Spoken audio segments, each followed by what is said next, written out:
In this guide, I will be showing you guys how to find Clipboard on iPhone. Let's get started.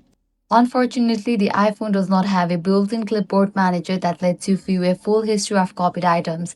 It only stores the most recent thing you copied. So in this video, I will be showing you guys how can you still access and manage your clipboard on iPhone using simple methods. First, the easiest way is using the built-in system. Just copy any text from anywhere on an iPhone, then open an app like Apple Notes or any text field, tap and hold and select paste. Whatever appears is your current clipboard content, meaning it is the last item you copied. Now, if you want more advanced clipboard features like saving multiple copied items, you'll need a third-party clipboard manager app. For that, launch App Store, search for Clipboard, and choose an app that fits your needs and install it. After it has been installed, launch it.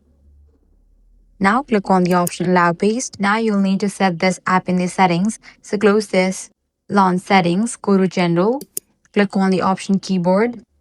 Now head over to the option Keyboards, click on Add New Keyboard and select the one that you have downloaded. After you do this, you can copy any text, then navigate to any of the app like Notes. Now paste it, and over here you're gonna find all the items that you have copied, the whole list. Keep in mind that different clipboard apps work slightly differently, so the interface and options may vary depending on which one you use. And that's it. If this guide helped you out, do not forget to like, share, and subscribe.